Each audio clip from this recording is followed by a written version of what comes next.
السلام علیکم ورحمۃ اللہ وبرکاتہ۔ بسم اللہ الرحمن الرحیم، الحمد للہ رب العالمین، والصلاة والسلام علی سید الانبیاء والمرسلین وعلی آلہ وصحبہ اجمعین، اما بعد۔ آج اس چینل پر ایک عرصے کے بعد آپ حضرات سے ملاقات ہو رہی ہے، اور اتنے آپ سبھی لوگ جڑیں اور دوسرے لوگوں کو اس پروگرام سے جوڑیں۔ میں کچھ دو تین باتیں تمہیدی طور پر کہنا چاہوں گا۔ ایک تو یہ کہ روزانہ کا جو پروگرام ہے جو رمضان کے اینڈ تک چلے گا انشاءاللہ، تو یہ انشاءاللہ ثم انشاءاللہ روزانہ اپنے وقت پر ہی شروع ہوگا۔ آج 8 منٹ 9 منٹ کی تاخیر ہوئی ہے، تو اس کے لیے معذرت۔ دوسری بات یہ ہے کہ یہ سٹریم ون وے ہوگی، ہاں، لیکن میں کسی دن بغیر اعلان کیے لنک بھی پبلک کروں گا، اور آپ لوگوں کے ساتھ گفتگو ہوگی انشاءاللہ۔ آج نہیں ہوگی، موسٹ لائکلی کل بھی نہیں ہوگی، لیکن یہ کہ کسی دن میں انشاءاللہ کر دوں گا۔ تو اس میں یہ کہ آپ حضرات سے ایک عرصہ ہوا ہے اس چینل پر ملاقات نہیں ہوئی ہے، تو وہ ملاقات بھی ہو جائے گی اور انٹریکشن ہو جائے گا باذن اللہ تعالی۔ تو شروع کرتے ہیں، اور میں یہ چاہوں گا کہ آپ اتنے جو جس پلیٹ فارم پر بھی دیکھ رہے ہیں، چاہے ٹویٹر پر دیکھ رہے ہوں، یوٹیوب پر دیکھ رہے ہوں، فیس بک پر دیکھ رہے ہوں، میری پروفائل پر یا پیج پر، میں ہمیشہ یہ کہا کرتا ہوں کہ ہمارا کام جو ہے وہ پریزنٹ کرنا ہے، اور آپ کا کام ایبزارب کر کے آگے پہنچانا ہے۔ فَلْيُبَلِّغِ الشَّاهِدُ الْغَائِبُ، کہ جو لوگ موجود ہیں وہ ان تک بات پہنچا دیں کہ جو موجود نہیں ہیں۔ اچھا، مجھے یہ لگتا ہے کہ ویڈیو اور آڈیو میں کچھ سنکرونائزیشن نہیں ہے، تو میں ذرا سا اس کو تھوڑا سا ٹھیک کر لیتا ہوں۔ Just a second.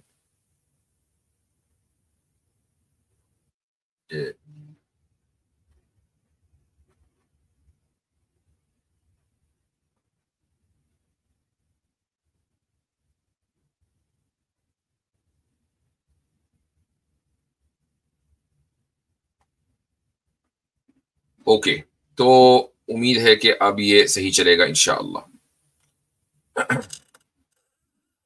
سورہ آل عمران کی ایک آیت ہے، آیت نمبر 79۔ اللہ تعالیٰ فرماتا ہے کہ ما کان لبشر ان یؤتیہ اللہ الکتاب والحکم والنبوہ ثم یقول للناس كونوا عبادا لي من دون الله ولكن كونوا ربانيين بما كنتم تعلمون الكتاب وبما كنتم تدرسون۔ یہ جو سلسلہ رمضان کے آخری عشرے میں ہم شروع کر رہے ہیں، یہ اس معنی کر بہت اہم ہے کہ ہم سے یہ سوال کیا جاتا ہے کہ آخر اسلام نے انسانیت کو کیا دیا ہے۔ اس طرح کا سوال کرنے والے دو طرح کے لوگ ہوتے ہیں۔ پہلا گروہ تو ان لوگوں کا ہے کہ جن کی علمی سطح، جن کا ایکیڈیمک لیول جانوروں سے نیچے ہے۔ میں ایسے لوگوں کو لو آئی کیو بولتا ہوں۔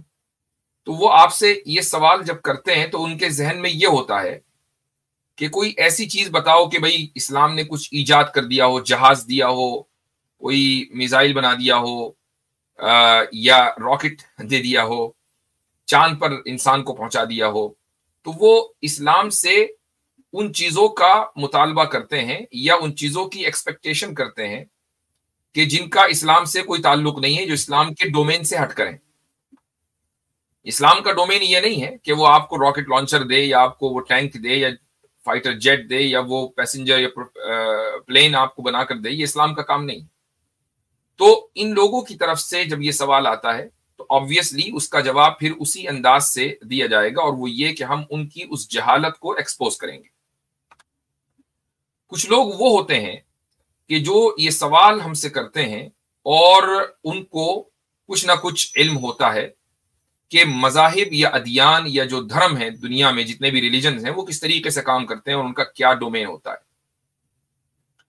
اور جب وہ یہ سوال کرتے ہیں کہ اسلام نے انسانیت کو کیا دیا ہے تو ہمیں ایز اے مسلم یہ معلوم ہونا چاہیے کہ اسلام نے انسانیت کو کیا دیا ہے اور کیا نہیں دیا ہے. ہر ایک مسلمان کو یہ معلوم ہونا چاہیے، چونکہ کسی بھی مسلمان کے پاس دعویٰ یعنی لوگوں کو مسلمان بنانے کی یا اسلام کی طرف دعوت دینے کی جو اپرچونٹی ہے وہ کسی بھی مسلمان کے پاس آ سکتی ہے. اب اگر آپ سے کوئی یہ سمپل سوال کر لے تو آپ کے پاس کیا جواب ہوگا؟ تو چند باتیں ایسی ہیں کہ جن کو ہم انشاءاللہ اس سلسلہ وار پروگرام میں ڈسکشن کا کریں گے. پہلا آج کا جو یہ ایپیسوڈ ہے، اس کے بعد پھر انشاءاللہ کل پرسوں روزانہ تقریباً آدھا گھنٹے سے 45 منٹس یہ گفتگو ہوا کرے گی. اور میں چاہوں گا کہ آپ حضرات اس کو غور سے سنیں. آئی نو ایک چیز میں بتا دوں آپ کو کہ جب دو لوگوں کو آپ، یہ ایک ہیومن سائیکالوجی ہے کہ جب دو لوگ اسکرین کے اوپر بات کر رہے ہوتے ہیں اور آپس میں لڑ رہے بھیڑ رہے ہوتے ہیں اور بڑی زبردست تیزم تازی اور خوب بحث و مباحثہ ہو رہا ہوتا ہے تو سب لوگ پاپ کارن لے کر بیٹھ جاتے ہیں کہ بھائی بڑا مزہ آ رہا ہے اور چاہتے ہیں کہ ہماری ہر اسٹریم اسی طریقے سے ہو. لیکن جب ایک بندہ گفتگو کر رہا ہوتا ہے تو اس سے قطع نظر کہ وہ گفتگو کیسی ہے اور اس کا کانٹینٹ کیا ہے، پھر ہم لوگوں کو سمجھ میں آیا یار یہ تو ٹو مچ ہو گیا، بہت زیادہ، یعنی نالج کی کچھ سونامی سی آ رہی ہے، ہم ہینڈل نہیں کر سکتے ہیں. تو اس لیے میں چاہوں گا کہ اگر آپ اس چینل سے جڑے ہیں تو آپ اس نیت سے اس چینل کے اوپر یا ہماری ٹیم کے جو بھی جتنے بھی چینلز ہیں ان پر آیا کریں کہ آپ کو کچھ سیکھنے کو ملے. اور مجھے امید ہے کہ آپ میں سے اکثریت اسی نیت سے آتی ہے. تو آج کا جو ہمارا سب سے پہلا ٹاپک ہے وہ ہے ربانیت. اب یہ ربانیت کیا ہے؟ میں نے قرآن کریم کی ایک آیت پڑھی ہے، اس میں اللہ سبحانہ و تعالیٰ نے جو لفظ استعمال کیا ہے وہ ہے وَلَكِن كُونُوا رَبَّانِيِّينَ بِمَا كُنْتُمْ تُعَلِّمُونَ الْكِتَابَ وَبِمَا كُنْتُمْ تَدْرُسُونَ. آیت کا ترجمہ سن لیجئے، آل عمران کی آیت نمبر 79 ہے کہ یہ کسی بشر کا کام نہیں کہ اللہ تو اسے کتاب اور حکمت اور نبوت عطا کرے اور وہ اس کے باوجود لوگوں سے کہے کہ اللہ کو چھوڑ کر میرے بندے بن جاؤ.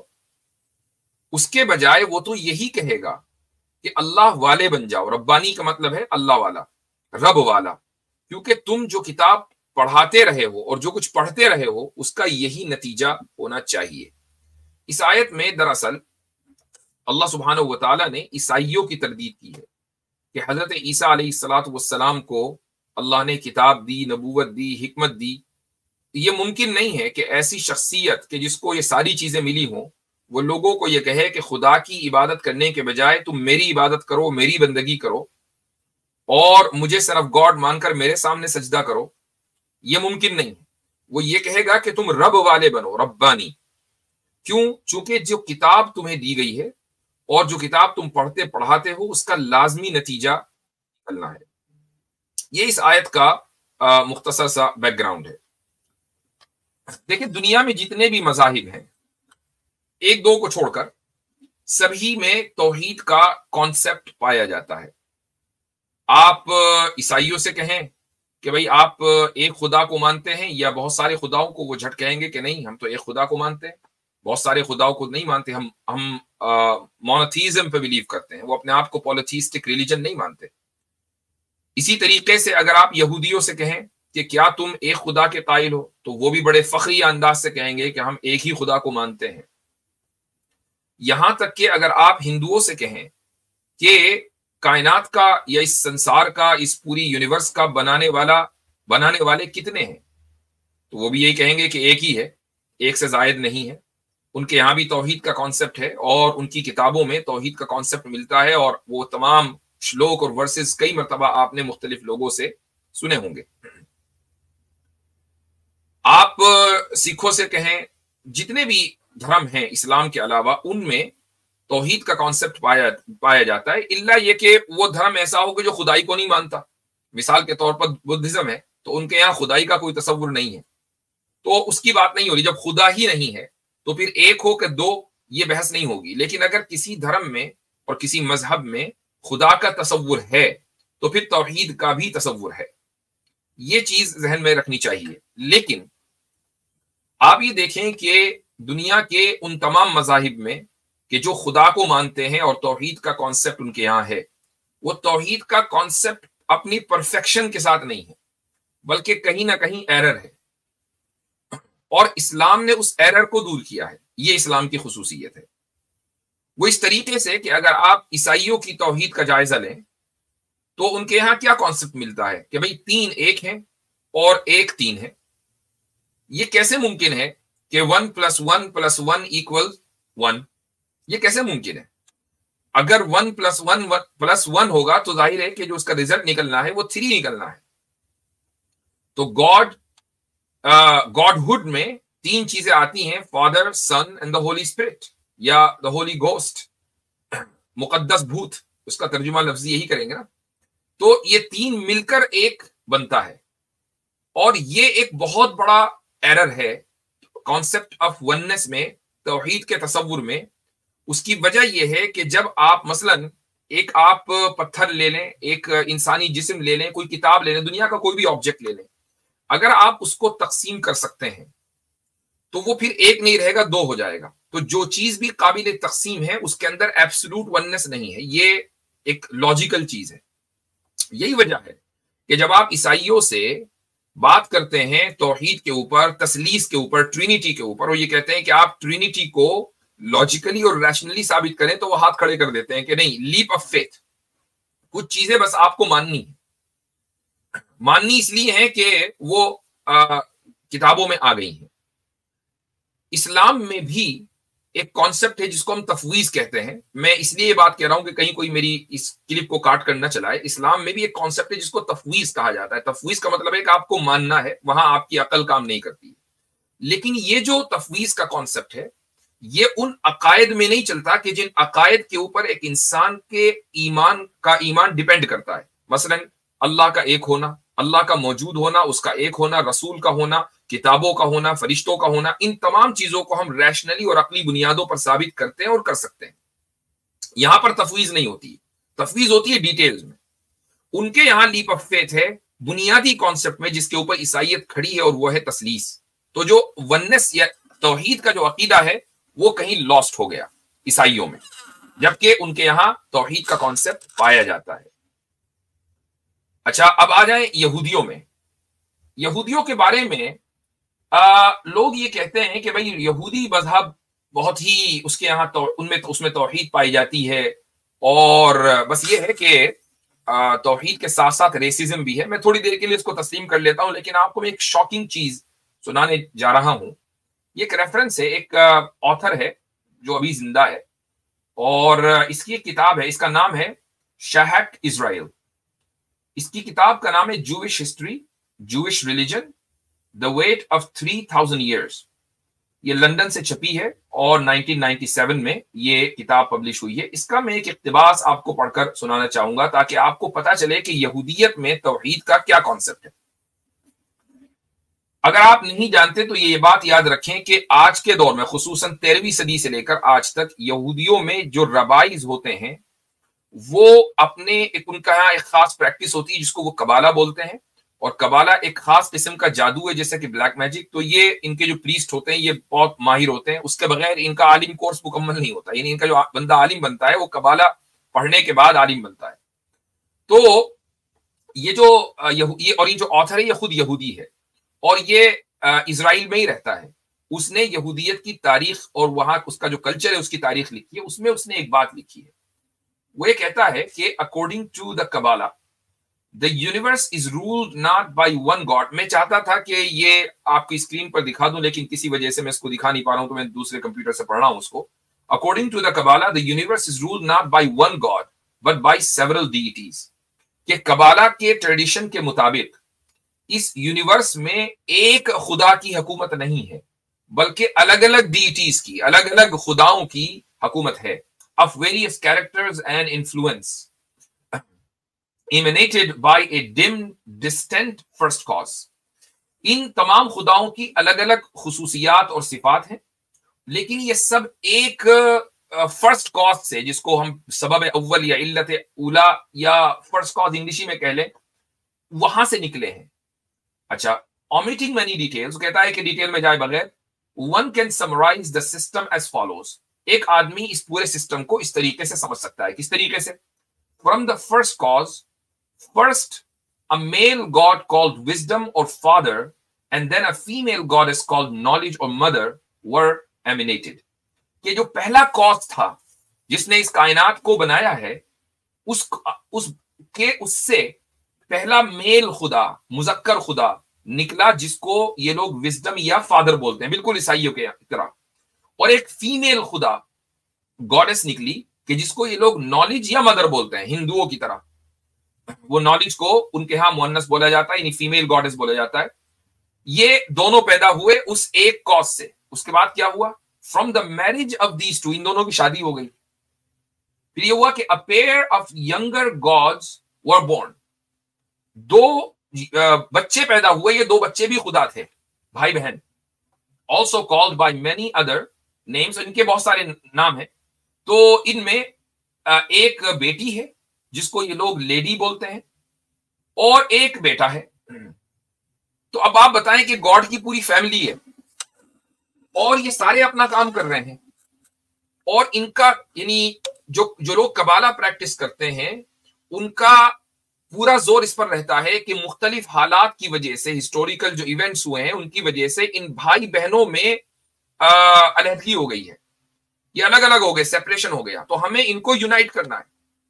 اب آپ بتائیں کہ یہ کیسے خدا ہے کہ ان میں پہلے تو اختلاف ہو گیا, یعنی الگ الگ ہو گئے, اور ان کو ایک کرنے کی بات کون کر رہا ہے؟ انسان کر رہا ہے. تو انسان چودھری ہوا کہ خدا چودھری ہوا؟ تو خدا کی پوری ایک فیملی ہے. تو بھائی اب آپ اس سے اندازہ لگائیں کہ جن لوگوں کے بارے میں یہ کہا جاتا ہے کہ ان کے یہاں توحید ہے, تو اس سے آپ سمجھ سکتے ہیں کہ یہ کس طرح کی, کس لیول کی توحید ہے کہ خدا کے یہاں مذکر اور مؤنث بھی ہے, پھر ان کی شادی بھی ہو رہی ہے, پھر ان کے بچے بھی ہو رہے ہیں. تو خدا اور انسان میں کیا فرق رہ گیا؟ تو یہ یہودیوں کی توحید کا حال ہے. اس کے بعد آپ آ جائیں ہندوؤں میں. آپ ہندوؤں میں کسی سے بھی پوچھیں کہ کائنات کو بنانے والے کتنے, کہے گا ایک. اوپر والے کتنے, کہے گا ایک. ان کے یہاں دو بڑے طبقے پائے جاتے ہیں, آریہ سماجی اور اسی طریقے سے لوکل ریگولر سناتنی. تو جو آریہ سماجی ہیں وہ اپنے آپ کو بعض مرتبہ یہ کہتے ہیں کہ ہم تو ایک خدا کو مانتے ہیں, ہم آئیڈل ورشپنگ نہیں کرتے. لیکن ان کے یہاں ایک کانسیپٹ ہے, اس کانسیپٹ کو سمجھنا بہت ضروری ہے. کانسیپٹ یہ ہے کہ خدا تو ایٹرنل ہے ہی, لیکن ساتھ میں میٹر بھی ایٹرنل ہے اور روح بھی ایٹرنل ہے. یہ تین چیزیں ایٹرنل ہیں. اب دیکھیں کہ ایٹرنیٹی یعنی ہمیشہ سے ہونا, یہ خدا کی ایک صفت ہے. اب اگر کوئی چیز اس صفت میں خدا کے ساتھ شرکت کرے گی تو آپ نے اس چیز کو بھی خدائی کا درجہ دے دیا. اگر آپ یہ کہیں گے کہ جس طریقے سے خدا ایٹرنل ہے ایسے ہی فلاں چیزیں بھی ایٹرنل ہیں, تو فلاں چیزیں بھی خدائی, اس خدائی پہلو میں خدا کے ساتھ اور خدا کی ہمسر ہو گئی. تو توحید کا جو کانسیپٹ ہے اس کے اندر ایرر آ گیا. یہ بھی ایک طرح کا شرک ہے جس کو ہم شرک فی الصفات کہتے ہیں, یعنی صفت میں خدا کی جو کوالٹیز ہیں اس میں شرک کرنا. تو آریہ سماجیوں کا یہ کہنا کہ جی نہیں ہم تو توحید کے قائل ہیں, توحید کے قائل نہیں ہیں, وہ بھی مشرک ہیں, اور وہ اس لیے مشرک ہیں. اور رہی بات عام سناتنیوں کی, تو ان کے تو کیا کہنے, آپ کسی کے بھی سامنے ان کا ماتھا ٹکوا دیں, نہ صرف یہ کہ پتھر کے سامنے, بلکہ وہ پراؤڈلی لنگ کے سامنے بھی ماتھا ٹیکنے کو یہ سمجھتے ہیں کہ یہ کوئی بہت بڑا پنیہ کا کام ہے, نیک عمل ہے, عبادت ہے, اور اس طریقے سے وہ اسپرچویلٹی اٹین کرنا چاہتے ہیں جو ان کو کبھی نہیں ملتی. اب جب جو بڑے مذاہب دھرم ہیں, بلکہ میں ایک چیز یہ کہنا چاہوں گا یہاں آگے بڑھ کر, وہ یہ کہ ہندو دھرم میں عقیدے کا کانسیپٹ ہی نہیں پایا جاتا. ان کے یہاں کرما ہے, عقیدہ ہی نہیں ہے. مثلا آپ ہندو سے پوچھیں کہ بھئی تم اگر 10 خدا کو مانو تو کیا ہندو رہ سکتے ہو, کہے گا ہاں. ایک خدا کو مانو تو ہندو رہ سکتے ہو, کہے گا ہاں. اچھا کسی خدا کو نہ مانو تو ہندو رہ سکتے ہو, کہے گا ہاں. تو ہر اعتبار سے آپ کچھ بھی مانیں آپ ہندو رہ سکتے ہیں. مین چیز آپ کی کرما ہونی چاہیے, آپ کا جو کرما ہے وہ ٹھیک ہونا چاہیے, جس کو ہم عمل کہتے ہیں اپنی زبان میں. تو اس کا مطلب یہ ہوا کہ ہندوؤں کے یہاں عقیدے کا کانسیپٹ نہیں ہے. ان کے یہاں کچھ بھی آپ مان سکتے ہیں، توحید مان سکتے ہیں، شرک مان سکتے ہیں، بس یہ کہ آپ کا عمل اس اعتبار سے ہونا چاہیے جو دھرم میں لکھا ہوا ہے۔ تو جب عقیدہ ہی نہیں ہے تو پھر وہ اپنے آپ کو یہ نہیں کہہ سکتے کہ ہم توحید پرست ہیں۔ تو توحید کا جو کانسیپٹ ہے ان تمام مذہبوں میں اور دھرموں میں، یہ ہر جگہ کرپٹ ہو گیا۔ اسلام نے جو توحید پیش کی ہے وہ اپنے پرفیکشن کے ساتھ پیش کی۔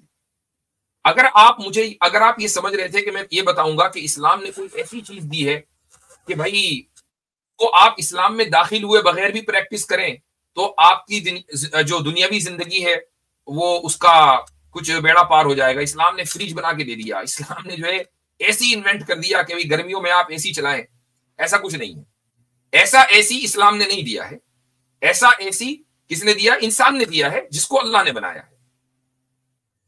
اسلام جو بات کہتا ہے وہ نئی نہیں ہے، اسلام وہی کہتا ہے کہ جو نبی اول حضرت آدم علیہ الصلوۃ والسلام کو بتائی گئی، لیکن مختلف وقتوں میں اس چیز کے اندر تبدیلی آ گئی۔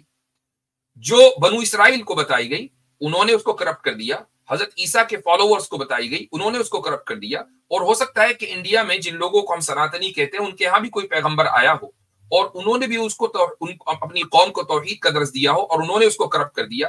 تو اسلام جو بیان کرنے کے لیے آتا ہے وہ یہ کہ جس چیز کو پرانی اقوام نے، پچھلی امتوں نے کرپٹ کر دیا ہے، اس کو صحیح کرے اور اس کو اپنے پرفیکشن اور کمال تک پہنچائے۔ یہ اسلام کی پہلی خصوصیت ہے، اسی کو ہم ربانیت کہتے ہیں۔ اسلام کا جو مقصد ہے وہ یہ ہے کہ وہ آپ کو انسان کی غلامی سے نکال کر اللہ کی اور خالق کی بنانے والے کی غلامی میں لانا چاہتا ہے۔ یہ آپ کا کام ہے، اب آپ کی ذمہ داری ہے کہ آپ ڈیسائیڈ کریں کہ ہمیں دوسرے انسان کی، پتھر کی، جانور کی، لنگ کی اور بچڑے کی اور درخت کی اور سانپ کی اور کیا کہنا چاہیے چوہے کی غلامی میں رہنا ہے، بندر کی غلامی میں رہنا ہے، یا یہ کہ ہمیں اس ذات کی غلامی میں رہنا ہے کہ جس نے اس پوری کائنات کو اور پوری انسانیت کو اور کائنات کی ایک ایک چیز کو اور ایک ایک ذرے کو بنایا ہے۔ یہ اب آپ خود ڈیسائیڈ کر لیں۔ اب آ جائیں توحید کے اوپر۔ تو توحید کی 3 قسمیں ہیں، میں مختصر بتا رہا ہوں ورنہ یہ بہت لمبا ٹاپک ہے، میں چاہوں گا کہ اس کو آدھے پون گھنٹے کے اندر نمٹا دوں۔ توحید کی جو پہلی قسم ہے وہ ہے توحید ربوبیت۔ توحید ربوبیت کا مطلب یہ ہے کہ تخلیق میں کہ کس ذات نے اس کائنات کو پیدا کیا اس کو ایک سمجھنا، اور کون اس کائنات کو چلا رہا ہے اس کو ایک سمجھنا، یہ ہے توحید ربوبیت۔ خلق اور تدبیر، یہ 2 چیزیں اس کے اندر آتی ہیں۔ عام طور سے مشرکین بھی اس توحید کے قائل ہوتے ہیں، خصوصاً مکہ میں اس طرح کے مشرکین موجود تھے۔ اللہ تعالیٰ نے قرآن کریم میں فرمایا کہ وَلَئِن سَأَلْتَهُم مَّن خَلَقَ السَّمَاوَاتِ وَالْأَرْضَ وَسَخَّرَ الشَّمْسَ وَالْقَمَرَ لَيَقُولُنَّ اللَّهُ، کہ اگر آپ اے محمد صلی اللہ علیہ وسلم ان سے پوچھیں کہ بتاؤ آسمان اور زمین کس نے پیدا کیا، بتاؤ سورج اور چاند کو کس نے مسخر کیا، تو یہ خود کہیں گے کہ اللہ نے کیا۔ توحید ربوبیت ان کے یہاں پائی جاتی ہے کسی نہ کسی حد تک۔ دوسری قسم توحید الوہیت۔ توحید الوہیت کا مطلب یہ ہے کہ عبادت کے لائق صرف ایک ذات کو سمجھنا، صرف ایک ذات کے سامنے ماتھا ٹیکنا، یہ ہے توحید الوہیت۔ یہ مشرکوں میں نہیں پائی جاتی، یہ عیسائیوں کے اندر نہیں پائی جاتی، اسی طریقے سے یہودیوں کے اندر نہیں پائی جاتی۔ وہ دعویٰ ضرور کرتے ہیں لیکن ہے نہیں۔ توحید الوہیت اپنی پرفیکشن کے ساتھ اگر کہیں ہے تو وہ صرف اور صرف اور صرف اسلام میں ہے۔ قرآن کریم میں ایک آیت ہے، وہ آیت بھی سنا دوں۔ اللہ تعالیٰ فرماتا ہے کہ قل ان صلاتی ونسکی ومحیای ومماتی للہ رب العالمین۔ اے محمد صلی اللہ علیہ وسلم آپ فرما دیجئے کہ میری نماز، میرا حج، میرا جینا، میرا مرنا، یہ ساری چیزیں صرف اللہ کے لیے ہیں۔ جھکوں گا تو نماز پڑھوں گا تو اللہ کے لیے، اللہ ہی موت دینے والا ہے، وہی زندگی دینے والا ہے۔ میرا حج، میرے روزے، میری عبادتیں سب کی سب جتنی ہیں وہ سب کی سب اللہ کے لیے ہیں۔ یہ ہے توحید الوہیت کے جس کا درس قرآن نے دیا ہے اور جو دوسرے مذاہب کے اندر تھا لیکن اب کرپٹ ہو چکا۔ تیسری جو قسم ہے وہ ہے توحید الاسماء والصفات۔ توحید الاسماء والصفات کا مطلب یہ ہے کہ جو صفت اور کوالٹیز اللہ کے لیے قرآن میں یا دین میں آ گئی ہیں ان کو صرف اللہ کے لیے خاص ماننا، اور انسانوں میں یا انسانوں کے علاوہ جو دوسری چیزیں ہیں ان میں ان صفات کو نہ ماننا، یہ توحید الاسماء والصفات ہے۔ یا اسی طریقے سے انسانوں کی جو صفات ہیں ان کی خدا سے نفی کرنا۔ میں مثال دے دیتا ہوں۔ مثال یہ ہے کہ انسانوں کی صفت یہ ہے کہ وہ شادی کرتے ہیں، ان کے ہاں بچے پیدا ہوتے ہیں، یہ انسان کی صفت ہے. یہ صفت آپ خدا کو لگا دیں اور یہ کہیں کہ خدا کی ہاں بھی شادی ہوئی. جیسے یہودیوں کا عقیدہ ہے کہ پہلے کاز نے دو خداؤں کو جنم دیا، ان دونوں کی شادی ہوئی، ان کے ہاں دو بچے پیدا ہو گئے. اسی طریقے سے بچہ پیدا ہونے کا بایولوجیکل بیگوٹن سن کا جو کانسیپٹ ہے یہ بائبل کے اندر پایا جاتا ہے. عیسائیوں کے یہاں یہ عقیدہ ہے کہ حضرت عیسیٰ ابن مریم علیہ الصلاۃ والسلام اللہ سبحانہ و تعالیٰ کے خدا کے بیگوٹن سن یعنی بایولوجیکل سن ہے. تو بیٹا ہونا، اولاد ہونا، یہ انسان کی صفت ہے. یہ صفت اگر خدا کو لگا دی گئی تو اس کا مطلب یہ ہے کہ توحید الاسماء والصفات ختم، یہ کانسیپٹ کرپٹ ہو گیا. اور خدا کی صفت انسان کو لگانا، اس کی ایک مثال ہے. مثال یہ ہے کہ اللہ تعالیٰ رزاق ہے، اللہ تعالیٰ موت دینے والا ہے، وہ زندگی دینے والا ہے، وہ اولاد دینے والا ہے. یہ ساری چیزیں آپ کسی اور سے مانگیں. قبر پہ جائیں اور جو قبر میں بندہ لیٹا ہے جس کے بارے میں آپ کو نہیں پتا کہ اس کا حال کیا ہے، آپ اس سے کہہ رہے ہیں کہ مجھے رزق دے دے، مجھے اولاد دے دے، مجھے موت میری سے محفوظ رکھ، میری زندگی کو طویل کر دے، میری زندگی کے اندر برکت دے دے. یہ ساری کی ساری چیزیں توحید فی الاسماء والصفات کے خلاف ہیں. یا مشرکوں کا بتوں سے، رام سے، لکشمن سے، کرشنا سے، یا جتنے بھی ان کے ڈیٹیز ہیں ان سے یہ چیزیں مانگنا، عیسائیوں کا حضرت عیسیٰ علیہ الصلوۃ والسلام سے مانگنا، یہ سب چیزیں توحید فی الاسماء والصفات کے خلاف ہیں. تو آپ نے دیکھا کہ اسلام نے توحید کا جو کانسیپٹ دیا ہے وہ کرسٹل کلیئر ہے، اپنے پرفیکشن کے ساتھ ہے. ایک کا مطلب ایک تین نہیں ہے، ایک کا مطلب وہ ہے کہ جو اپنی ذات میں یکتا ہے، جو اپنی صفات میں یکتا ہے. ایک کا مطلب یہ ہے کہ جو اکیلا اور تنہا لائق عبادت ہے اور اس کے علاوہ کوئی دوسرا لائق عبادت نہیں ہے. جب یہ کانسیپٹ آپ کی زندگی میں آ جائے گا تب آپ رب والے بنیں گے. کونو ربانیین، کہ رب والے بن جاؤ. لیکن اگر یہ کانسیپٹ آپ کی زندگی میں نہیں ہے تو یا تو آپ جیزس والے ہیں، یا آپ کبالا والے ہیں، یا آپ رام والے ہیں، یا آپ کرشنا والے ہیں، یا آپ پتھر والے ہیں، آپ یونی والے ہیں، آپ لنگ والے ہیں، آپ اس کے علاوہ جتنے بھی ان کے گاڈز اینڈ گاڈیسز ہیں، آپ کی نسبت ان کی طرف ہے. اگر آپ اس نسبت میں پراؤڈ فیل کرتے ہیں تو کریں، لیکن آپ رب والے نہیں. جبکہ آپ کا مذہب آپ کو رب والا بننے کی تعلیم دیتا ہے، اگرچہ وہ تعلیم آپ نے کرپٹ کر دی. رب والا اگر بننا ہے تو یہ صرف اور صرف اور صرف اسلام کی خصوصیت ہے. اس کے علاوہ کسی دوسرے دھرم میں اپنے پرفیکشن کے ساتھ یہ کانسیپٹ نہیں پایا جاتا. ٹھیک ہے، اب میں آگے بڑھتا ہوں. دیکھیں، ایک سٹیٹمنٹ یاد رکھیے گا. وہ سٹیٹمنٹ یہ ہے کہ ایک احمق انسان، بے وقوف انسان زندہ کیوں رہتا ہے؟ وہ زندہ اس لیے رہتا ہے تاکہ کھائے، اس کا مقصد کھانا ہوتا ہے. احمق انسان کھانے کے لیے زندہ رہتا ہے. اور عقل مند کی پہچان کیا ہے؟ عقل مند کی پہچان یہ ہے کہ وہ زندہ رہنے کے لیے کھاتا ہے. یعنی کھانا اس کا مقصد نہیں ہے، زندہ رہنا اس کا مقصد ہے. یہ عقل مند ہے. لیکن یہاں ایک سوال یہ پیدا ہوتا ہے کہ چلو ہم نے مان لیا کہ عقل مند وہ ہے جو زندہ رہنے کے لیے کھائے، کھانا مقصد نہیں ہے.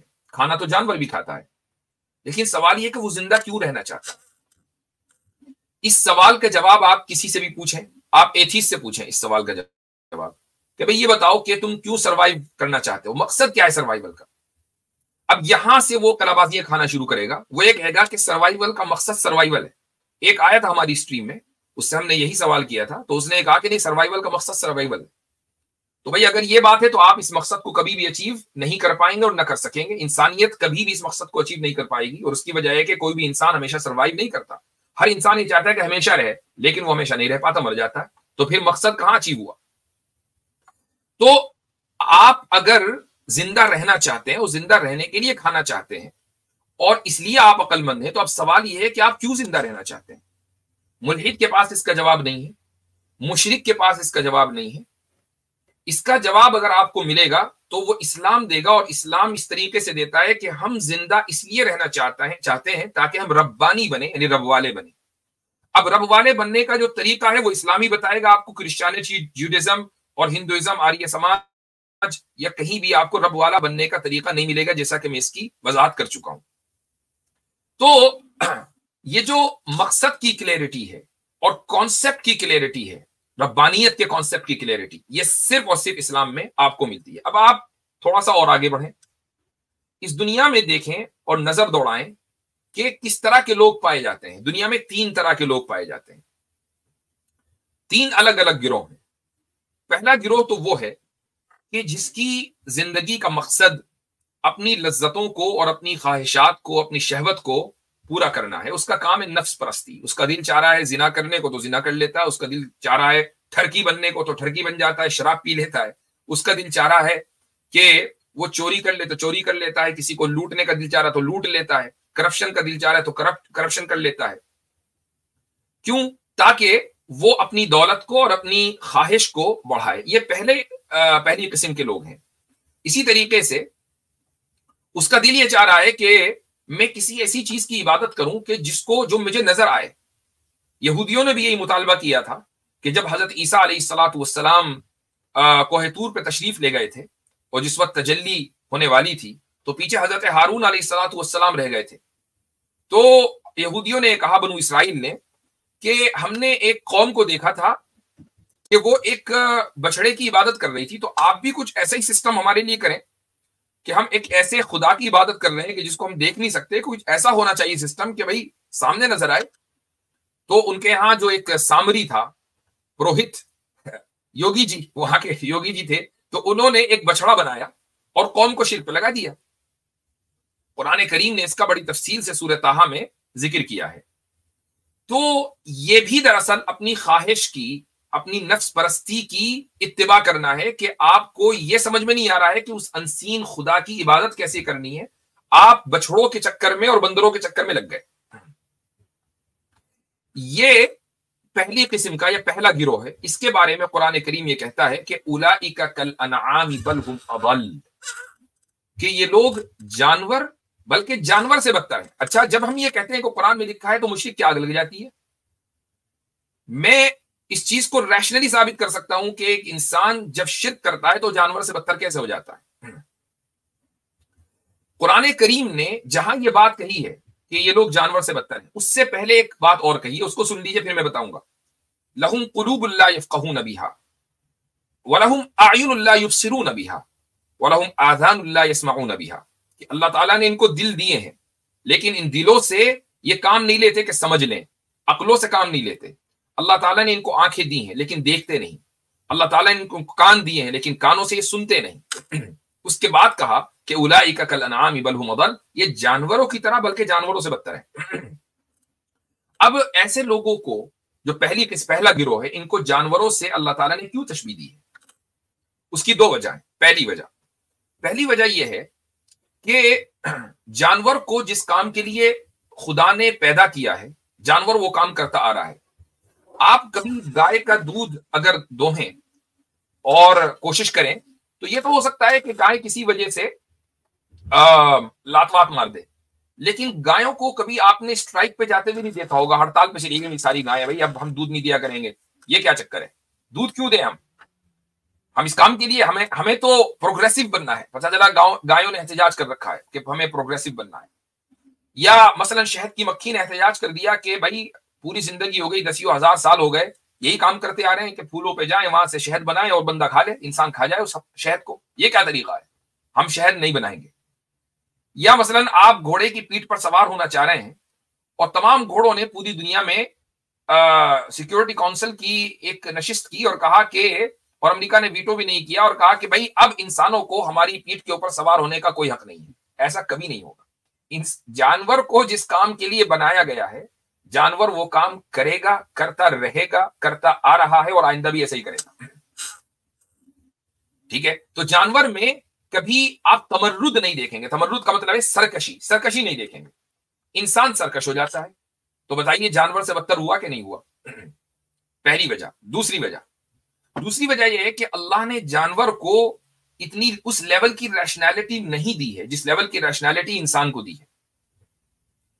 انسان کو ریشنالٹی دی، اس نے اس کو مس یوز کیا اور مس یوز کر کے جانور کے سامنے جھک گیا. تو بتائیے جانور سے بدتر ہوا کہ نہیں؟ آپ نے کسی جانور کو کسی دوسرے جانور کی پوجا کرتے ہوئے دیکھا ہے؟ نہیں دیکھا. آپ نے نہیں دیکھا ہوگا کہ ایک گائے بندر کی پوجا کر رہی ہے، بندر گائے کی پوجا کر رہا ہے، کے سامنے جھکا ہوا ہے، اونٹ ہاتھی کے سامنے جھکا ہوا ہے. کبھی نہیں. انسان ہی ہے، وہ چوہے کے سامنے بھی جھکتا ہے، وہ ہاتھی کے سامنے بھی جھکتا ہے، وہ بندر کے سامنے بھی جھکتا ہے، اور وہ ہر جانور کے سامنے جھکتا ہے. تو پھر وہ جانور سے بدتر کیوں نہیں ہوا؟ پھر جب یہ کہا جاتا ہے کہ تم جانور سے بدتر ہو تو برا کیوں لگتا ہے؟ جبکہ تم نے اپنا اسٹیٹس یہ خود طے کر لیا ہے کہ ہم جانوروں کے سامنے جھکیں گے. تو قرآن تو خود کہتا ہے کہ اولئک کالانعام بل هم اضل، اور یہ اتنا ایبسلوٹ پرفیکٹ سٹیٹمنٹ ہے کہ خود اس کا آپ یعنی جو مشرکین ہیں وہ انکار نہیں کر سکتے. تو یہ دو وجہ ہیں. تو پہلا گروہ وہ ہے کہ جن کو جو اپنی شہوتوں میں، اپنی لذتوں میں، اپنی نفس پرستی کے اندر مبتلا ہے، یہ پہلا گروہ ہے. دوسرا گروہ وہ ہے کہ جس کا کام ہے دوسروں کو نقصان پہنچانا. اس کا کام یہ ہے سازشیں کرنا، نقصان پہنچانا، مارنا، ریپ کرنا. وہ اپنی لذتیں اس طریقے سے حاصل کرتا ہے. صرف ایسا نہیں کہ اس نے اپنا زنا کر لیا، کنسنشول زنا ہوا اور وہ خوش، اس نے ڈرگ لے لی، تھوڑی بہت چوری ووری کر لی. نہیں، اس کا کام یہ ہے کہ وہ انسانیت کو وہ جینیسائیڈ کرے، وہ پوری قوم کو تباہ کر دے. آج کل چل رہا ہے کام غزہ میں. تو یہ دوسرے قسم کے لوگ ہیں. پہلے اور دوسرے گروہ میں صرف مزاج کا فرق ہے، حرکتوں کا فرق زیادہ نہیں ہے، مزاج کا فرق ہے. پہلی قوم کا جو مزاج ہے وہ ہے شہوانی، اور دوسری قوم کا جو مزاج ہے وہ ہے عدوانی. شہوانی لفظ نکلا ہے شہوت سے، یعنی خواہش نفس، اور عدوانی لفظ نکلا ہے عدوان سے. عدوان کا مطلب آتا ہے ٹرانسگریشن، یا سمجھ لیں کہ ٹرانسگریشن ہی کہہ لیں اس کو، بغاوت. تو پہلا جو گروہ ہے وہ شہوانی گروہ ہے، اور دوسرا جو گروہ ہے وہ عدوانی گروہ ہے. اسی عدوان سے ہی لفظ نکلا ہے عدوون. عدوون کے معنی آتے ہیں دشمن کے، تو عدوان دشمنی. یہ دو گروہ ہیں. اللہ تعالیٰ کا ذکر کیا ہے. اللہ تعالیٰ فرماتا ہے کہ والذین ينقضون عهد الله من بعد ميثاقه ويقطعون ما امر الله به ان يوصل ويفسدون في الارض اولئک لهم اللعنة ولهم سوء الدار. سورہ رعد میں یہ آیت موجود ہے. وہ لوگ جو اللہ سے کیا ہوا وعدہ توڑ دیتے ہیں، اور جس چیز کو جوڑنے کا اللہ نے حکم دیا اس کو کاٹ دیتے ہیں، یعنی رشتہ داریوں کو، لوگوں کے حقوق کو وہ کاٹ دیتے ہیں. وَيُفْسِدُونَ فِي الْأَرْضِ، اور زمین میں فساد برپا کرتے ہیں، لوگوں کی قتل و غارت گری کرتے ہیں، جینوسائیڈ کرتے ہیں. اولئک لهم اللعنۃ ولهم سوء الدار. یہی وہ لوگ ہیں کہ جو لعنت خداوندی کے مستحق ہیں، اور ان کا نتیجہ بہت برا ہونے والا ہے. اس کیٹیگری میں آتے ہیں فرعون، اس کیٹیگری میں آتا ہے نمرود، شداد، حامان، قارون. یہ سارے اسی کیٹیگری میں آتے ہیں، اور آج کے جتنے فراعنہ ہیں وہ سب اسی کیٹیگری کے اندر آتے ہیں. یہ دو گروہ ہیں. تیسرا گروہ وہ ہے کہ جو اپنے نفس کی عبادت نہیں کرتا ہے، جو خدا کی عبادت کرتا ہے، اپنے نفس کی فریب میں نہیں آتا. اس کا کام کیا ہے؟ وہ یہ دعا مانگتا ہے کہ اللہم لا تجعل الدنیا اکبر ہمنا ومبلغ علمنا، کہ اے اللہ دنیا کو تو ہمارا سب سے بڑا کنسرن نہ بنا، اور ہمارے علم اور نالج کی انتہا اس دنیا کو نہ بنا. اس کا مطلب کیا ہے اس دعا کا؟ بیوٹیفل، یہ ایک زبردست دعا جو رسول اکرم صلی اللہ علیہ وسلم نے ہمیں سکھائی ہے. وہ یہ کہ دنیا ایک آلہ، ایک ٹول ہے. جس طریقے سے آپ ایک ٹول استعمال کرتے ہیں، مان لیجیے آپ ایک پینچ کس لے کر آپ کوئی پینچ کس رہے ہیں، ٹھیک ہے؟ تو آپ نے پینچ کسا، اور آپ کا مقصد اس ٹول سے یہ ہے کہ اس پینچ کو کس دیں. وہ ٹول آپ کے نزدیک کوئی اہمیت نہیں رکھتا. یہی وجہ ہے کہ اگر وہ جو ٹول، جو پینچ کس آپ کے ہاتھ میں ہے، اگر یہ اپنا کام نہ کرے پھینک دیں. دنیا ایک اس گروہ کے نزدیک، اس تیسرے گروپ کے نزدیک ایک ٹول ہے. ٹول سے زیادہ اس کی حیثیت نہیں ہے. وہ اس دنیا کو استعمال کرے گا، لیکن اس دنیا کو مقصد نہیں بنائے گا. وہ دعا مانگے گا اللہ سے کہ اے اللہ اس دنیا کو سب سے بڑا کنسرن میرا نہ بنا، میرا بڑا کنسرن ہونا چاہیے میری آخرت. اور اس کے ساتھ ساتھ وہ یہ بھی دعا کرے گا کہ ولا اکبر ولا مبلغ علمنا، کہ میرے علم کی انتہا یہ دنیا نہ ہو، کہ میں جو کچھ جانوں اور سیکھوں بس اس دنیا کے بارے میں اور اس دنیا سے، آخرت کے بارے میں میں کچھ نہ جانتا ہوں، ایسا نہ ہو، بلکہ میں آخرت کے بارے میں بھی مجھے علم دے، چونکہ اصل زندگی تو وہی ہے. یہ تیسرا گروہ ہے. تو اب یہ تین طرح کے انسان آپ کے سامنے آ گئے. پہلا انسان، اس کو آپ کہہ لیجئے انسان شہوانی. دوسرا انسان، اس کو آپ کہہ لیں انسان عدوانی. اور تیسرا انسان، اس کو آپ کہہ لیں انسان ربانی. آپ کو جتنے بھی دنیا کے دوسرے دھرم ہیں وہ انسان شہوانی بنائیں گے یا انسان عدوانی بنائیں گے. اسلام ہے جو انسان ربانی بنائے گا.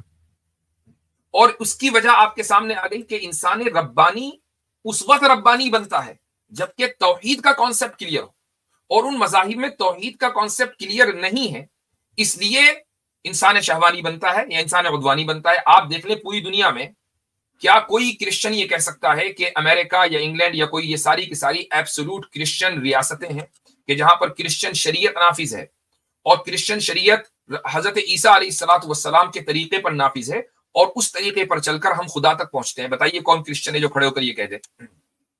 نہیں، بلکہ کرسچینٹی میں یہ اصول ہے کہ ان کے ہاں ایک باقاعدہ ایک ورس کوٹ کی جاتی ہے کہ جو چیز قیصر کی ہے، یعنی قیصر روم جو رومن ایمپرر تھا، جو چیز اس کی جو حقوق اس کے وہ اس کو دو، اور جو جیزس کے ہیں یا خدا کے وہ خدا کو دو.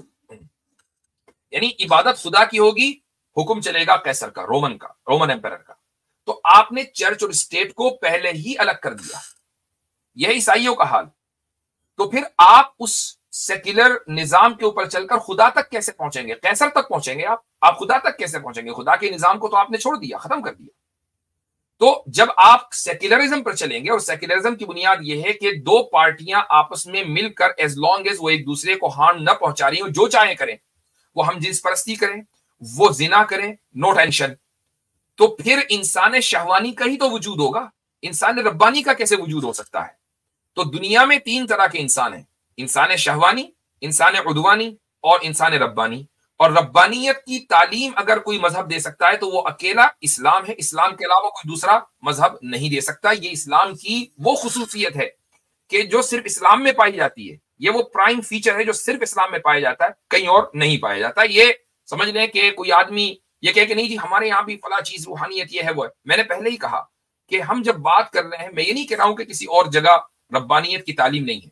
میں بات کر رہا ہوں پرفیکشن کی، بغیر کسی ایرر کے. توحید کی تعلیم ہر جگہ ہے، لیکن پرفیکشن کے ساتھ نہیں ہے، ایرر کے ساتھ ہے.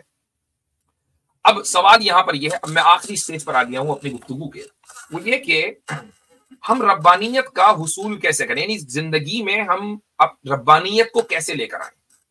یہ تعلیم بھی آپ کو اسلام میں ہی ملے گی، اور اس طریقے سے ملے گی کہ کہیں اور اس کی نظیر نہیں ہے. دیکھیے، ربانیت لانے کے کئی طریقے ہیں. پہلا طریقہ تو بہت واضح ہے، عبادت. یہ ہر مذہب کے اندر ہوتی ہے، لیکن جس لیول کی عبادت آپ کو اسلام میں ملے گی وہ آپ کو کہیں اور نہیں ملے گی. دن میں 5 مرتبہ حاضری دینی ہے. آج تھوڑی دیر پہلے ایک پادری کی شارٹ کلپ میرے اس پر آئی یوٹیوب پر. تو وہ کہہ رہا تھا، اپنے وہ کانگریگیشن کو ایڈریس کر رہا تھا، کہنے لگا کہ کرسچنوں تمہیں کیا ہو گیا کہ تم ہفتے میں ایک دن شکل دکھاتے ہو چرچ میں. تم ہفتے کے ہفتے اتوار میں آتے ہو، اور اتوار میں بھی اتنے تھکے ہوئے ہوتے ہو چونکہ سونا ہوتا ہے، رات دیر میں سوئے، پب گئے تھے رات میں، شراب پی ٹون ہو گئے تھے تو صبح دیر میں اٹھے، تو چرچ میں کہاں آئے؟ تو جتنے آتے ہیں وہ بھی بہت کم ہوتے ہیں. ہفتے کے ہفتے تم آئے، اور وہ بھی آئے یا نہ آئے. مسلمانوں کو دیکھو کہ وہ 5 وقت روز مسجد میں حاضری دیتے ہیں. تو اس کا کہنا یہ تھا کہ تم اگر گناہ کرتے ہو تو ریپینٹنس یعنی توبہ کرنے کے لیے تمہیں 1 ہفتے کا انتظار کرنا پڑتا ہے. وہ گناہ کرتا ہے، تھوڑی دیر میں مسجد میں گیا اور اس نے توبہ کی، اور امید یہ ہے کہ اس کا گناہ ختم، کیونکہ اس نے توبہ کر لی. تو وہ اسلام کی یا مسلمانوں کی تعریف کر رہا تھا اور کرسچنوں کو آر دلا رہا تھا. تو عبادت کا جو نظام اسلام میں ہے وہ کسی دوسری جگہ نہیں ہے کہ آپ کو نہ صرف یہ کہ 5 نمازیں پڑھنی ہے، مسجد میں پڑھنی ہے، جماعت کے ساتھ پڑھنی ہے، جو افضل طریقہ ہے. اسی طریقے سے آپ کو روزے رکھنے ہیں، اور ایسا نہیں کہ آپ روزہ رکھیں لیکن ساتھ میں فلا چیزیں بھی کھا جائیں. بس یہ گوشت نہیں کھا رہے ہیں. بھائی گوشت تو آپ کے یہاں ہے ہی نہیں، پھر گوشت کا روزے سے کیا تعلق؟ بھائی صرف فروٹس کھا سکتے ہیں، تو پھر روزہ کیسا؟ روزہ رکھنا ہے تو پھر اس طریقے سے رکھو، فرام ڈان ٹو ڈسک، کچھ نہیں کھانا، کچھ نہیں پینا. تو 30 روزے ہیں، اور صرف یہی نہیں ہے بلکہ ہفتے میں 2 دن اور سنت ہے، ایام 20 کے روزے سنت ہیں. اسی طریقے سے اور محرم کا روزہ، پھر ذی الحجہ کے روزے، یہ سارے کے سارے سنت اور مستحب روزے ہیں. صرف یہ نہیں کہ رمضان میں رکھے اور کام ختم ہے. شوال کے 6 روزے وغیرہ وغیرہ. زکوٰۃ دینی ہے، حج کرنا ہے. یہ ساری چیزیں وہ ہیں کہ جو آپ کو دوسری جگہوں پر اس لیول کی نہیں ملیں گی. اب کچھ سالوں سے ہندوؤں میں مسلمانوں کی دیکھا داکھی اس کا رواج ہو چلا ہے کہ بھائی چلو ہریدوار چل رہے ہیں، چلو بھائی بنارس چل رہے ہیں، اور پیدل مارچ ہو رہا ہے لاکھوں کی تعداد میں. ظاہر ہے کہ پاپولیشن بہت زیادہ ہے. آج سے 40 سال پہلے یہ سب سو رہے تھے. بھائی اگر یہ آپ کی مذہبی پریکٹس تھی تو 40 سال پہلے بھی اتنی ہی بڑی تعداد میں لوگوں کو جانا چاہیے تھا. لاکھوں تو آپ 40 سال بھی تھے، لیکن اس وقت چونکہ میڈیا، سوشل میڈیا نے جب یہ دکھایا کہ مسلمان کس طریقے سے حج کرتے ہیں تو انہوں نے دیکھا یار ہم بھی کریں گے، تو ہم یہاں جائیں گے، ہریدوار جائیں گے۔ عیسائیوں کے ہاں اس کا کوئی کانسیپٹ نہیں ہے، یہودیوں کے ہاں اس کا کوئی کانسیپٹ نہیں ہے۔ دوسری چیز جو بہت اہم ہے، جو انسان کو ربانی بناتی ہے اور جو بے نظیر ہے، جو کسی دوسرے مذہب میں آپ کو نہیں ملے گی، وہ ہے آداب۔ آداب کا کیا مطلب ہے؟ آداب وہ نہیں ہے کہ جب کوئی غیر مسلم ہم سے آ کر یہ کہے کہ سلام یا کوئی گڈ مارننگ کر، ہم اس کو کہ آداب، یہ وہ آداب نہیں ہے۔ آداب کا مطلب ہے ایٹیکٹس۔ کیا مطلب ہے ایٹیکٹس کا؟ دیکھیں، جب آپ کھاتے ہیں، کھانا شروع کرتے ہیں، تو ادب یہ ہے کہ بسم اللہ کریں۔ جب آپ کھانا ختم کریں تو ادب یہ ہے کہ الحمدللہ کہیں۔ جب آپ نیا کپڑا پہنیں تو ادب یہ ہے کہ آپ یہ دعا مانگے کہ الحمدللہ الذی کسانی ھذا من غیر حول منی ولا قوہ، کہ تمام تعریف ہے اس اللہ کے لیے کہ جس نے مجھے یہ لباس پہنایا بغیر میری طاقت و میرے بس کے، اس نے مجھے یہ لباس عطا کیا۔ جب آپ سفر کا آغاز کریں تو سبحان الذی سخر لنا ھذا وما كنا له مقرنین، یہ دعا پڑھیں۔ جب آپ سفر کا اختتام کریں تو کہیں آئبون تائبون عابدون لربنا حامدون، کہ لوٹ آئے اور اس حال میں لوٹ آئے کہ عبادت کرنے والے ہیں، توبہ کرنے والے ہیں اور اپنے رب کی حمد اور ثنا بیان کرنے والے ہیں۔ جب آپ سو کر اٹھیں تو دعا کریں کہ الحمدللہ الذی احیانا بعدما اماتنا والیہ النشور، کہ تمام تعریف ہے اس اللہ کے لیے کہ جس نے ہمیں اس چھوٹی موت کے بعد زندگی بخشی اور اسی کی طرف لوٹ کر جانا ہے۔ تو آپ یہ دیکھ لیں کہ قدم قدم پر اللہ تعالیٰ نے اسلام میں ہمیں یہ دعائیں بتائی ہیں کہ کیسے اپنے مالک کو یاد کرنا ہے۔ امیجن کریں کہ ایک آدمی جو ہر وقت اپنے مالک کی عبادت کر رہا ہے، وہ نیا کپڑا پہننا ہے، وہ سفر میں جا رہا ہے، وہ سفر سے آ رہا ہے، وہ کھانا کھا رہا ہے، وہ کھانے سے فارغ ہو رہا ہے، وغیرہ وغیرہ۔ اگر وہ اپنے مالک کو ذہن میں رکھے ہوئے ہے تو ساتھ میں اکاؤنٹیبلٹی بھی ذہن میں ہوگی، اور اکاؤنٹیبلٹی اگر اس کے ذہن میں ہے تو وہ کبھی بھی گناہ نہیں کر سکتا۔ اسی لیے آپ صلی اللہ علیہ وسلم نے ان تمام دعاؤں کی تلقین کی ہے۔ مسلمان جو گناہ کرتا ہے وہ اس لیے کرتا ہے کہ اکاؤنٹیبلٹی اس کے ذہن سے نکل جاتی ہے، وہ ان دعاؤں کا اہتمام نہیں کرتا، تو ربانیت کے جس لیول پر اس کو ہونا چاہیے اس لیول پر نہیں جا پاتا۔ اگر وہ اس لیول پر چلا جائے ان دعاؤں کو پڑھ کر، اکاؤنٹیبلٹی ذہن میں ہو، تو وہ گناہ نہیں کرے گا اور وہ ایبسولوٹ ربانی بن جائے گا۔ یہ ہے وہ اسلام کی خصوصیت کہ ربانی بننے کا نہ صرف یہ کہ حکم دیا بلکہ طریقہ بھی بتا دیا، عبادتوں کے ذریعے بھی اور ادب کے ذریعے بھی۔ تیسرا طریقہ اور ہے، وہ ہے تربیت اور لیجسلیشن، تشریع، جس کو ہم عربی میں تشریع کہتے ہیں، انگلش میں ہم لیجسلیشن، اردو میں قانون سازی۔ تربیت گھر میں ہوتی ہے۔ نبی کریم صلی اللہ علیہ وسلم کا ارشاد ہے کہ کلکم راع وکلکم مسئول عن رعیتہ، کہ تم میں سے ہر ایک راعی، نگراں ہے، اور تم میں سے ہر ایک اپنے ریوڑ کا ذمہ دار ہے اور اس سے سوال کیا جائے گا۔ ایک باپ سے سوال ہوگا کہ اس نے اپنی اولاد کی تربیت، دینی تربیت کی ہے کہ نہیں۔ ماں سے سوال ہوگا کہ اس نے اپنی اولاد کو دین سکھلایا ہے یا نہیں سکھلایا ہے۔ تربیت کا جو نظام اسلام نے دیا ہے وہ کسی دوسرے مذہب میں نہیں ہے۔ دوسرے ہے لیجسلیشن۔ یہاں پر آ کے کچھ لوگ ذرا کانٹروورسی کریٹ کرنا چاہتے ہیں۔ لیجسلیشن کا کیا مطلب ہے؟ اللہ تعالیٰ نے اسلامی حکومت کو یہ حکم دیا رسول اکرم صلی اللہ علیہ وسلم کے واسطے سے کہ ایسے قانون سازی کی جائے کہ لوگ خود ربانی بنے اور ربانیت کے خلاف اٹھنے والی آوازوں کو دبایا جائے۔ مثال کے طور پر اس کی ایک مثال دے دیتا ہوں۔ آپ ایک اسلامی ملک میں رہتے ہیں، ایک مسلمان ہے اور وہ مسلمان کھلم کھلا روزہ خوری کر رہا ہے، کھلم کھلا روزہ خوری کر رہا ہے۔ اس کا مطلب کیا ہے کہ وہ لوگوں کو یہ بتا رہا ہے کہ یار روزے کی کوئی اہمیت نہیں، دیکھو میں تو کھا رہا ہوں، تم بھی کھاؤ۔ اپنے اس عمل سے وہ دوسرے لوگوں کو گناہ کی دعوت دے رہا ہے۔ تو حکومت کا یہ کام ہے کہ ایسے شخص کو طاقت کے بلبوتے پر روکا جائے۔ یہ نہیں کہا جائے گا کہ یار کھانے پینے پر بھی حکومت کی نظر ہے۔ جی ہاں، حکومت ہے ربانیت کو انفورس کرنے کے لیے۔ تو اگر حکومت ربانیت کو انفورس کرنے کے لیے آئی ہے اور بنی ہے تو ربانیت کو اس طریقے سے انفورس کیا جائے گا۔ ایسے ہی ایک شخص ہے، وہ کھلم کھلا ارتداد اور الحاد کا اعلان کر رہا ہے اور الحاد پھیلا رہا ہے، کہہ رہا ہے کہ دیکھو میں ملحد ہو گیا، تم بھی ملحد ہو جاؤ، اسلام میں یہ پرابلم ہے، یہ پرابلم ہے، اور وہ ارتداد کو اسلامی ملک میں رہتے ہوئے پروموٹ کر رہا ہے۔ تو حکومت اس کو کنٹرول کرے گی، اس کے اوپر جو بھی سزا ہے ارتداد کی ڈیپینڈ کرتا ہے کہ وہ مرد ہے یا عورت ہے۔ اس کے اوپر یہاں تفصیل سے بات نہیں کرنی ہے، صرف یہ ہے کہ ارتداد کی سزا کی جو وجہ ہے وہ یہ ہے کہ اسلامی کانسیپٹ کا، اسلامی حکومت کا جو مقصد ہے وہ ہے ربانیت کو فروغ دینا۔ اور ربانیت ایک ایسا فیچر ہے جو صرف اور صرف اسلام میں پایا جاتا ہے، کسی دوسرے اس مذہب میں نہیں پایا جاتا. لہٰذا اس کو فروغ دینے کے لیے یہ ضروری ہے کہ تربیت بھی کی جائے اور قانون سازی بھی کی جائے، چونکہ بعض مرتبہ تربیت کام نہیں کرتی ہے. بعض مرتبہ انسان، ضروری نہیں ہے کہ ہر ایک انسان اپنی رسپانسبلٹی فیل کرے اور اپنے بچوں کی صحیح تربیت کرے.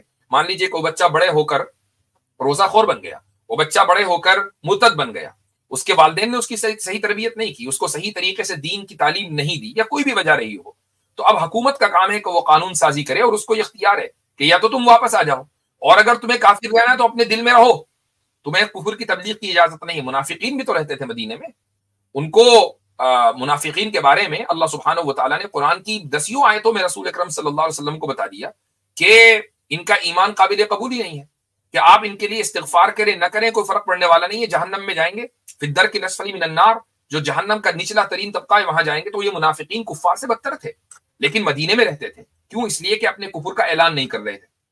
اگر کفر کا اعلان کریں گے تو مرتد مانے جائیں گے.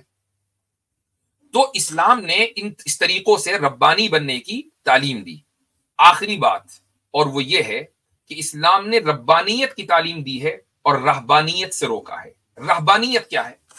رہبانیت یہ ہے کہ قرآن میں ہے وَرَهْبَانِيَّةً ابْتَدَعُوهَا مَا كَتَبْنَاهَا عَلَيْهِمْ، کہ یہ جو رہبانیت ہے یہ عیسائیوں نے گڑھ لی، ہم نے رہبانیت ان کے اوپر لاگو نہیں کی تھی. رہبانیت ہے کہ سب کچھ چھوڑ کر، دنیا چھوڑ کر جنگلوں میں نکل جانا. آپ دیکھیں گے کہ رومن کیتھولک چرچ میں جو پریسٹس ہوتے ہیں ان کو شادی کی اجازت نہیں ہوتی. کام سارے کریں گے، وہ شادی نہیں کریں گے، اولاد نہیں کر سکتے. کیوں؟ اس لیے کہ ان سے ایکسپیکٹ کیا جاتا ہے کہ بھئی آپ تو گاڈلی ہیں، آپ تو خدائی، آپ تو ڈیوائن لوگ ہیں نا، تو آپ یہ دنیا والے کام کہاں کر رہے ہیں.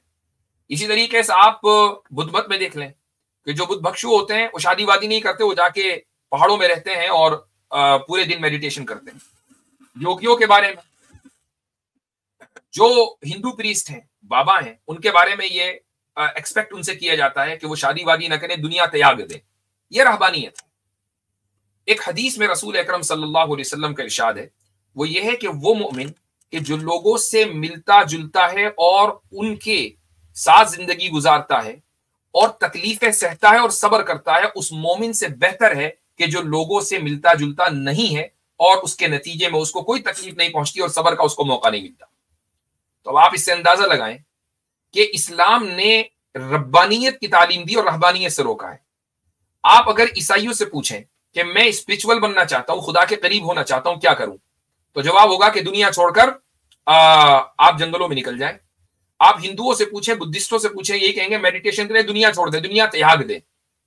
ان کے یہاں خدا تک پہنچنے کا طریقہ دنیا کو تیاگنا ہے. ہمارے یہاں خدا تک پہنچنے کا طریقہ یہ کہ دنیا کو اختیار کرو لیکن ایز اے ٹول. اگر آپ کوئی پینچ کسنا چاہتے ہیں اور پینچ کس آپ کے پاس نہیں ہے اور آپ اپنی انگلی سے کسیں تو تھوڑا بہت آپ کس دیں گے لیکن مکمل نہیں کر پائیں گے. آپ کو ٹول چاہیے ہی چاہیے. تو یہ جو روحانیت کا پیچ ہے نا، یہ کسنا ہے. اب ہندو اور عیسائی اور یہودی اور جتنے بھی بدھسٹ وغیرہ ہیں، یہ اپنی انگلی سے کسنا چاہتے ہیں، تھوڑا کستا ہے اور آدھا لوز ہو جاتا ہے. اللہ تعالیٰ نے انسان کو دنیا دی ہے کہ یہ دنیا تمہارا وہ پیچکس ہے، اس کو تم استعمال کر کے اس کے ذریعے تم اس کو کسو اور مکمل ٹائٹ کرو. تو روحانیت کا جو پیچ ہے وہ اس طریقے سے ٹائٹ ہوتا ہے. روحانیت کا جو سکرو ہے وہ اس طریقے سے ٹائٹ ہوتا ہے کہ آپ دنیا کو as a tool, screwdriver, آپ اس کو استعمال کریں. تو خلاصہ کلام یہ نکلا کہ اسلام کا جو پہلا فیچر ہے وہ ہے ربانیت، خدا والا بننا.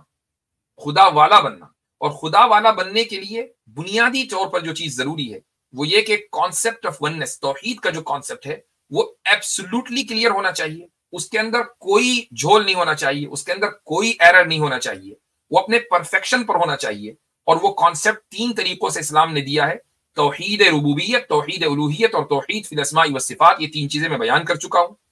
پھر اس کے بعد ربانی بننے کا طریقہ بھی بیان کر دیا، عبادت کے ذریعے، آداب کے ذریعے، تربیت کے ذریعے اور لیجسلیشن، تشریع کے ذریعے.